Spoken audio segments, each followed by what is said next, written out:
Lo dijo en la primera hora. Muy bien, 7:12 en la mañana, gracias. Esta semana, el presidente de la República concedió un par de entrevistas antes de desplazarse a Europa y entiendo que en estas horas el presidente viajará a Estados Unidos, es lo que se conoció justamente. Al portal La Posta, y ante una pregunta de los colegas, el presidente dejó claro una posición que lo comenté justamente en este espacio esta semana, respecto del papel de la CONAIE y de particularmente su presidente Leonidas Sisa.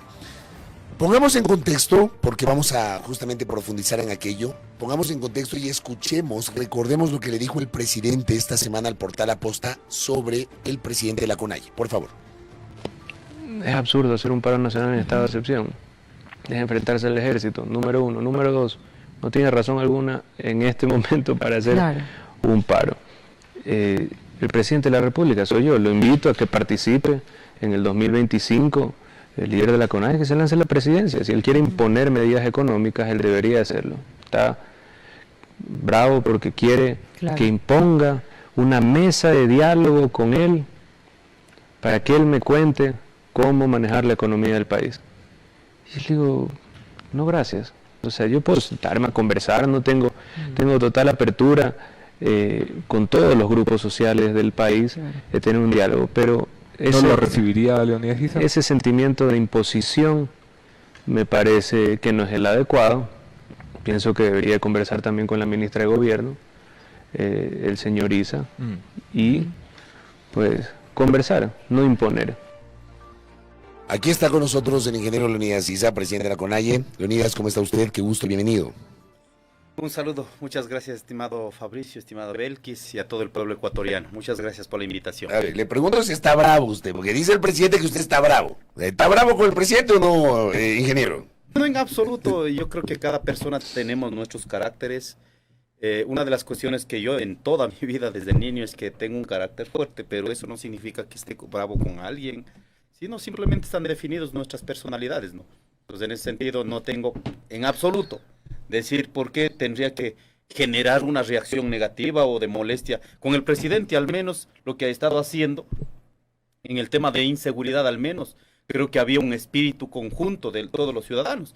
Pero claro, yo entiendo también al presidente que desde su tónica, ¿no?, que tiene su personalidad, desde una visión que al resto piensa que por ser presidente de la República puede ver desde los hombros para abajo, entonces saca sus propias conclusiones, ¿no? Acérquemonos un poco más al micrófono, Leonidas, pero completamos un poco la idea. El presidente ha dicho que usted está bravo porque usted quiere imponer una mesa de diálogo para decirle a él cómo es que hay que manejar la economía del país. Básicamente ha expresado eso el presidente Noboa. Tres cosas ha mentido en esta entrevista el presidente. Nosotros jamás hemos pedido una mesa de diálogo. La CONAIE no ha definido ningún paro nacional. La CONAIE no ha pedido imponer nada en materia económica, sino lo que hemos estado sosteniendo es temas relacionados a nuestra realidad, referentes al tema económico. No hemos estado opinando cómo tiene que ser el manejo de la macroeconomía, microeconomía, las políticas generales de la economía, no. Nosotros hemos estado opinando lo que corresponde en nuestro campo. ¿Por qué? Porque la Constitución de la República garantiza la libertad de expresión, pero sobre todo, cuando hay políticas que van a afectar derechos, entonces tenemos derecho también a la resistencia, en todas las formas, sea en las calles, sea con ideas, sea propuestas en la Asamblea Nacional. Entonces estamos haciendo lo que cualquier ciudadano común y corriente lo haría, no estamos imponiendo en absoluto. Pero sobre lo primero que dijo el presidente Noboa, y para que quede claro, usted en diálogos, en intervenciones públicas en estos días, ¿no ha hablado de paro, no ha hablado de movilización, no ha hablado de protestas? En absoluto, no hemos hablado desde el año pasado. No se olviden, el 16 de diciembre hicimos la asamblea anual de la CONAIE. Si es que hubiéramos tomado una decisión frente a la coyuntura o en la perspectiva de lo que puede pasar en el país, hubiera sido con nuestras organizaciones de base. Los dirigentes, como sociedades colectivas, en este caso que nos ha permitido mantener unidos la CONAIE, jamás tomamos decisiones arbitrarias. Una decisión de esta categoría es convocatoria con mínimamente un tiempo de 15 días de convocatoria. Y no es una decisión personal suya. En absoluto. No hay, en el movimiento indígena no hay posibilidad de que haya decisiones personales. De pronto algún criterio, algún análisis que ponemos los dirigentes. Pero la decisión es personal.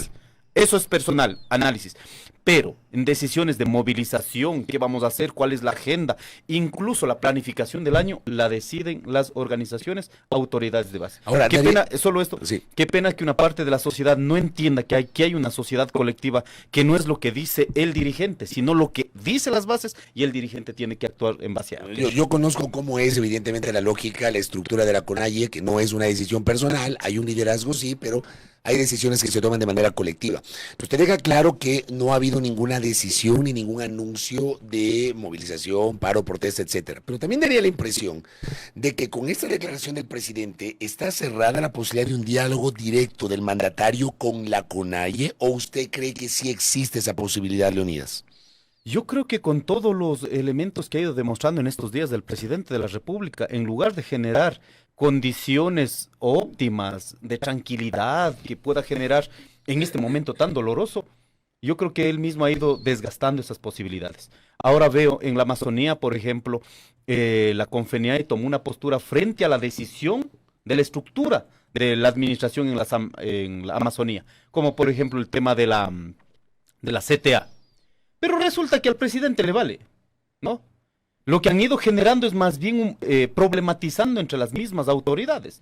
Entonces lo que veo es que dentro de la estrategia del gobierno, lo que hacen todos los gobiernos de turno es provocar una división, un distanciamiento entre las mismas estructuras organizativas, a las cuales en este momento creo que hemos apostado fundamentalmente a este país en tema de seguridad en nuestros territorios.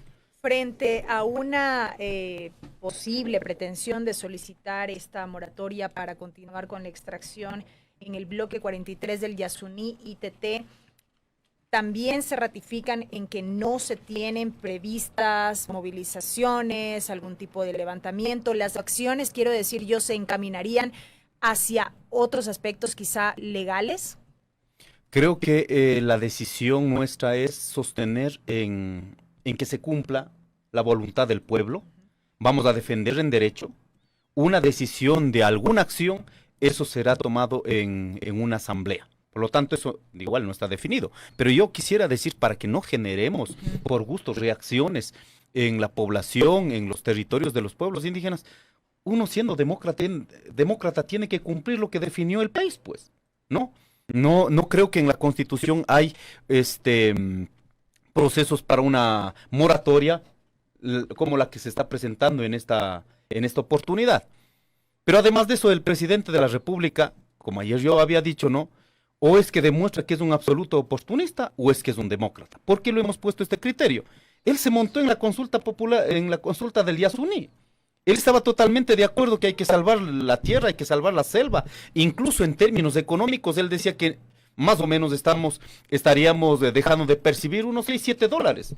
O sea, hay todo un análisis. ¿Y cómo es que ahora, ya de presidente de la República, simplemente dice vamos a ir a una moratoria porque falta plata? Pero él mismo no decía que no da mucha plata. Y si le compramos el argumento al presidente que una cosa es siendo candidato, no recibe toda la información, otra cosa es ganando la elección, ya sentándose en Carondelet y ya subido en el potro, se da cuenta que la realidad ha sido más compleja de lo que él pensaba y se requiere esa moratoria.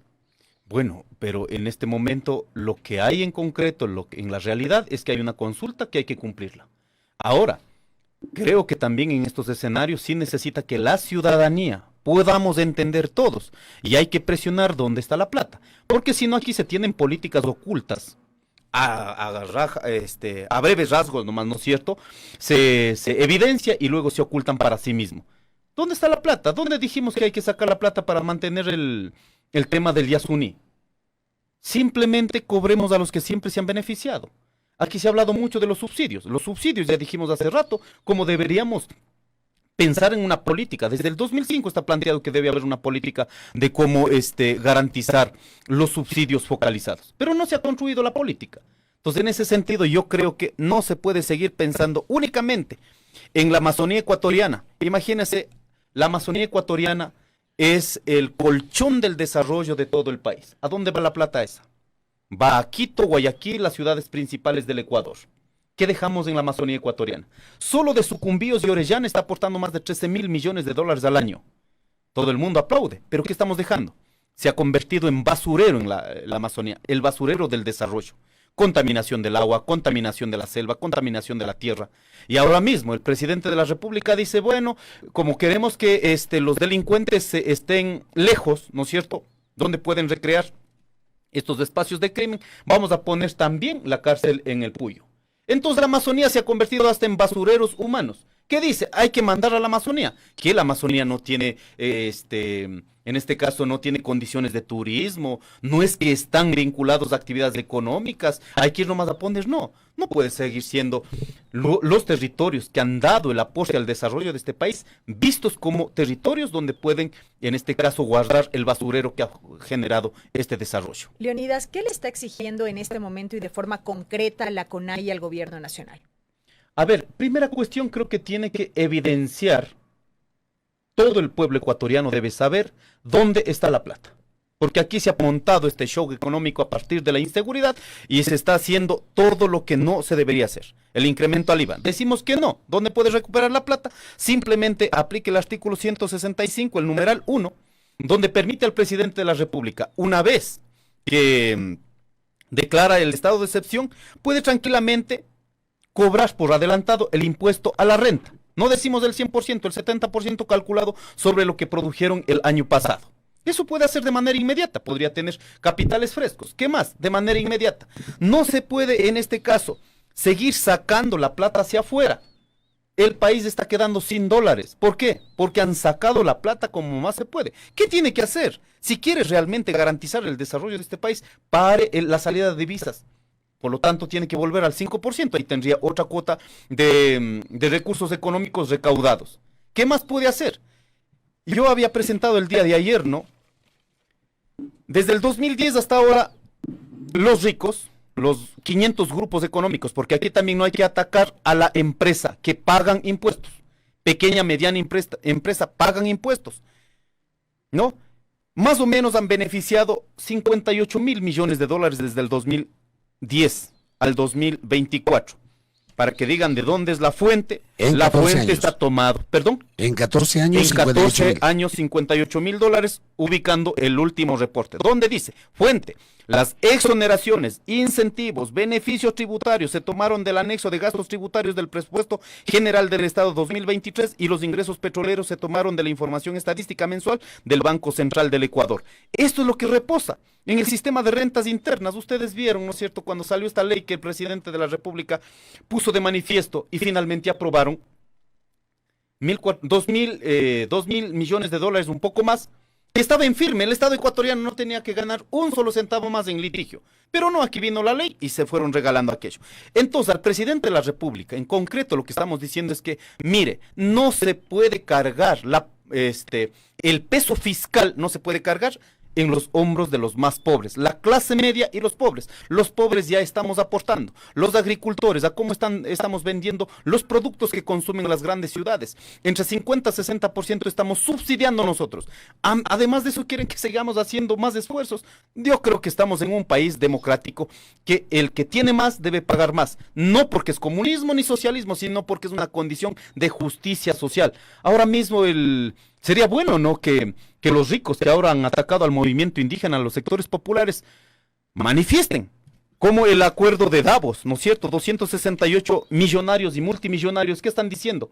Por favor, no sean malitos, vean, estados del mundo, cóbrennos los impuestos. Imagínense, hay un sector de los millonarios y multimillonarios, si están pues en condiciones humanas de pensar que no se puede seguir de esta manera como está, pero aquí más bien ocultan esta información y también nos han acusado, en este caso, que solo los países de tercer mundo salimos a la lucha. Veamos lo que está pasando en este momento, el día de hoy, esta noche. ¿Qué pasó en Francia con los agricultores de Francia? ¿Qué está pasando en Alemania? Paralizaciones de 15 días. De la matriz productiva nacional de Alemania, la matriz productiva de Francia. ¿Por qué? Porque ellos también están exigiendo subsidios para sostener la agricultura. Entonces no es un problema de los ecuatorianos o de pronto de los países de tercer mundo. Las políticas en el mundo deben garantizar políticas para sostener, en este caso, la matriz productiva no cree que en este ese país. Es el momento, Leonidas Issa, de transparentar lo de los subsidios y de focalizar lo de los subsidios, no eliminar, pero sí focalizar para que realmente el subsidio, por ejemplo, a los combustibles, beneficie a los que menos tienen y no a todos, porque resulta que hoy el subsidio a la gasolina, el subsidio al gas, resulta que beneficia a los ricos y a los pobres, no solamente a los pobres. ¿No cree que este es el momento de focalizar? Nosotros hemos dicho cuando sentamos en la mesa de diálogo, hay 8 puntos acordados ahí que nunca cumplieron el presidente Lasso. ¿Qué dijimos? Empecemos. ¿Dónde se debería focalizar? Incluso con los datos, las estadísticas del mismo estado presentado.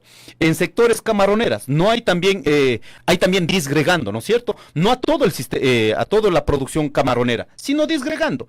De 6 hectáreas hasta 60 hectáreas, de 60 hasta 120 hectáreas, y hay sectores que llegan hasta 2.000 hectáreas. Entonces hay sectores que están vinculados a esta actividad económica que ya son muy eficientes. ¿Qué tiene que hacer? Estos sectores que están bien económicamente, si van a consumir recursos como el diésel, la gasolina, deben pagar sin subsidio, porque son sectores que ya pueden sostenerse.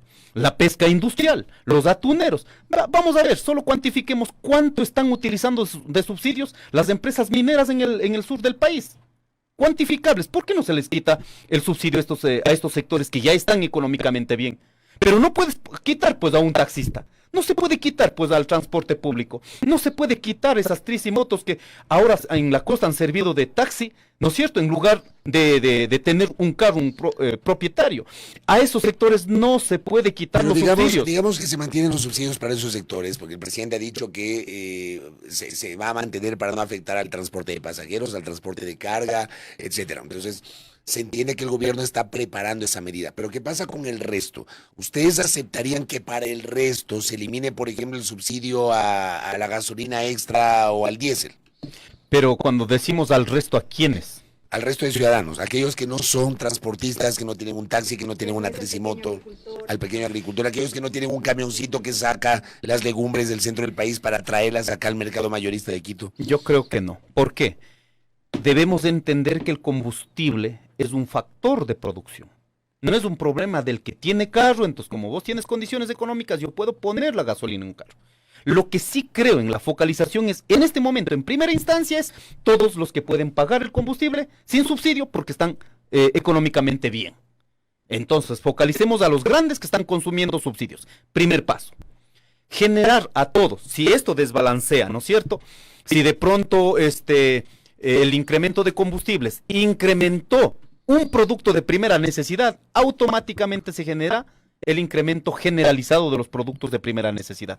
Por ello hemos dicho que el problema del subsidio no es el que tiene carro o el que tiene el tractorcito, como siempre han repetido, ¿no es cierto? Sino es que cuando encarece la vida, los más afectados son los que no tienen carro, los que no tienen tractor. ¿Por qué? Porque no tienen condiciones para comprar los productos de primera necesidad.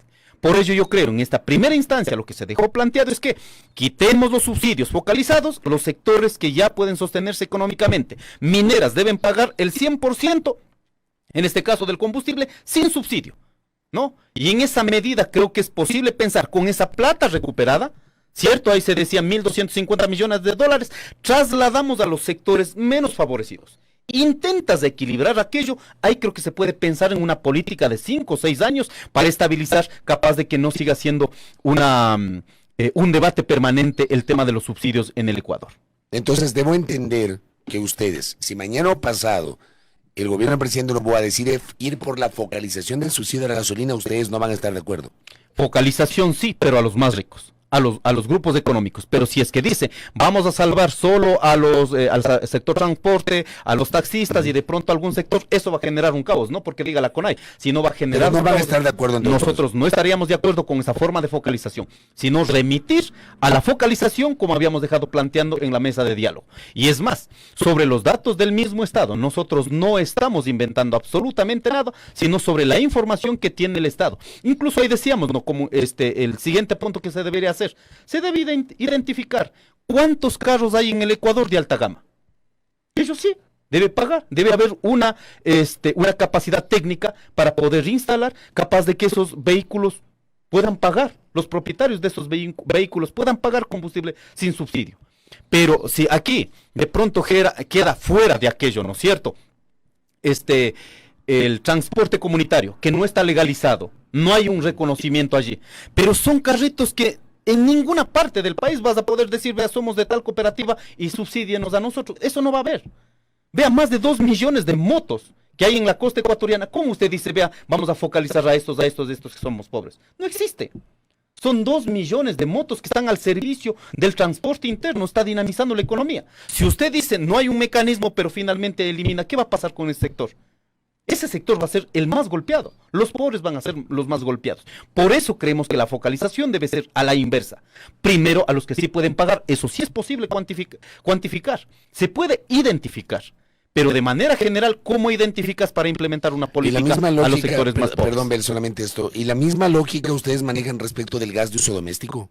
Yo creo que sí, porque hay sectores donde, por ejemplo, para calentar una piscina, es fácil identificable. ¿Cómo es que pagan los que pueden pagar? O sea, los que pueden pagar, es absurdo que para los ricos y para los pobres se mantenga el mismo precio. O sea, $1.60 Totalmente de acuerdo. Que no es que se cobra eso, porque obviamente hay un valor que fijó el mercado de 3,50 para que te vayan a dejar el cilindro a la casa. Pero los ricos pagan lo mismo que los pobres. ¿No cree que hay que hablar, hay que debatir eso? Totalmente de acuerdo. Nosotros en la mesa dejamos también... Bueno, ahora que no quieran tocar porque saben que políticamente... Así es, porque saben que políticamente tocar el tema del gas. Nosotros habíamos dicho en el tema del gas de uso doméstico, es identificable cuántos hoteles, cuántas familias que pueden realmente pagar, ¿no es cierto? Lo que realmente cuesta, están aprovechando de la lucha del movimiento indígena. Y es más, nos están insultando cuando realmente se puede identificar y deben pagar un gas sin subsidio. Pero tiene que haber un trabajo técnico para poder identificar. Pero ahora sí es que decimos, ¿cuál es esta otra forma que quieren, ¿no es cierto?, focalizar los subsidios. Dice muy bien, vamos a dar a tales familias un cierto número de kilos de gas y al resto le levantamos. Eso no va a ayudar en términos económicos. Debemos identificar a los sectores que sí pueden pagar y objetivamente esos sectores deberían estar en un sistema garantizado técnicamente para que puedan pagar subsidios de los combustibles o del gas o de otro mecanismo, pero ya sin subsidio, ¿no? Leonidas, el tema central de esta entrevista era sin posibilidad de diálogo con Noboa. Quiero volver a esa interrogante. ¿Hay o no la posibilidad de que en algún momento la CONAIE se sienta a dialogar con el gobierno? Quizá no para imponer, como usted ha aclarado, pero sí para compartir la postura que se tiene sobre estos temas que ahora mismo están marcando la coyuntura. Bueno, de nuestra parte, como dijimos a los 4 días que sacamos una comunicación poniendo los temas centrales de debate estructural en este país, el presidente de la República y la gente también salieron a reaccionar. En ese comunicado dejamos aperturado nuestra posibilidad de diálogo. Toda la vida, no de ahora, ni en este gobierno, ni en Lazo, ni en Moreno, ni en Correa, toda la vida, nuestra decisión de diálogo, pero que sea un diálogo de respeto, un diálogo que tenga resultados. Pero si antes ni siquiera de ir al diálogo están estigmatizando, insultando al movimiento indígena, eso no ha generado condiciones para que realmente podamos hablar como ecuatorianos. En ese sentido, de nuestra parte, una absoluta apertura para todas las temáticas y en todos los gobiernos de turno. Pero que los gobiernos nos insulten, nos quieran humillar y quieran pretender que la democracia es simplemente ganar las elecciones e imponer, estamos jodidos. Pero en cambio el presidente le dice que usted, si quiere imponer, tiene que ganar una elección. Eso le dijo el presidente. Es que no estamos imponiendo, es una cuestión real de la economía. Lo que nos corresponde estamos opinando. Si es que hubiera sido una imposición, hubiéramos dicho, señores de la Asamblea Nacional, me votan por esta cuestión y tiene que convertirse en una política pública. Estamos opinando, estamos dando criterios. Claro que estamos sosteniendo también cuando ha generado condiciones como el 2019, 2022. Claro que hemos puesto en las calles porque finalmente no entienden también los gobiernos lo mínimo que estamos pidiendo los sectores más empobrecidos de este país. Creo que ahí también está garantizado en la Constitución de la República y no ha sido una imposición, sino han tenido que revisar, ¿cierto? Imagínense lo que significó 2019, 123% incrementó el precio. ¿Y eso cómo trasladó a los otros sectores? Totalmente, pues. Entonces, en ese sentido, ¿qué tenemos que hacer? Reaccionar frente a una imposición que están haciendo sin mirar la realidad en la que vivimos los sectores populares del Ecuador. ¿Ustedes cómo ven y cómo ve usted, Leonidas, el trámite en la Asamblea del proyecto de elevación del IVA? Y las otras dos alternativas que se han planteado, la una, agravar con un impuesto a las utilidades extraordinarias de los bancos, dependiendo del tamaño del banco y de las utilidades de entre el 15 y el 25%, y un impuesto del 5% a las utilidades de las grandes empresas en los últimos años. Me parece importante, hay que mantener esas tres iniciativas, pero el tema del IVA, porque aquí también se quiere poner, no, bueno, cobremos un poquito a los ricos, pero hay que poner también al IVA. Creo que el tema del IVA no debe pasar. El IVA va a afectar directamente a los sectores populares de la clase media. Eso se tiene que bajar. Esperamos que la Asamblea Nacional, y en el debate, ese punto debe bajar. Los otros temas creo que me parece importante, incluso hay que incrementar. Nosotros decimos el impuesto al patrimonio sí debe llegar al 40%. No estamos hablando del capital de trabajo, no estamos hablando del capital de producción de la empresa, sino son utilidades y afuera de todo. Pero no sería el patrimonio, sino la utilidad. A la utilidad. No estamos hablando ni patrimonio, ni a las condiciones para la producción, sino a la utilidad. Para que quede claro, porque si no dicen que estamos en contra de la gran empresa, de la empresa privada, no, en absoluto. ¿Y por qué por qué tenemos que sostener que debe gravar estos impuestos? ¿De dónde generan esas ganancias, esas utilidades? Gracias al trabajo de los trabajadores en el Ecuador, gracias a los recursos, sean naturales o recursos de las condiciones necesarias para la empresa que están en el Ecuador. En muchas veces no se ha valorado las condiciones materiales, las condiciones naturales, ¿no es cierto?, que permite sostener una actividad económica. Por ello yo creo que este país, con todas las condiciones, está garantizando a estos grupos económicos, por lo tanto, debe haber una retribución responsable para que se pueda sostener y garantizar al fisco. Lo último, Leonidas, queda claro que no han tenido ustedes un acercamiento con el presidente, pero en estos 2 meses de gobierno, ¿han dialogado, aunque sea una vez, con la ministra de Gobierno? En absoluto, yo no he tenido aquí, pero yo quiero dejar aquí claro a mis compañeros de las bases también, porque ha habido un chisme que no, debajito están coordinando, de pronto están yendo a algún compañero. Este Consejo de Gobierno no ha tenido ninguna relación, ni con el presidente de la República, ni con sus ministros, ni con ninguna autoridad vinculada al gobierno nacional. Hemos opinado en este tiempo sobre la Universidad Amauta Iguazí, que tiene que ver con el CES, el CENESID y el movimiento indígena.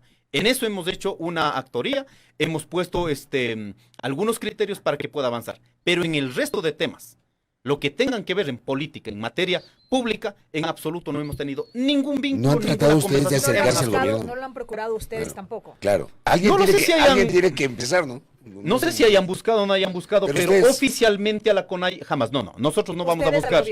No hemos buscado ni vamos a buscar ni al gobierno, ni hemos buscado a ningún gobierno. Pero ¿por qué no buscar tratar de hablar con el gobierno? Mire, cuando ya hemos visto a los 4 días, cuando sacamos el comunicado, ¿cuál fue la respuesta del gobierno nacional? Lo que está en este momento sosteniendo.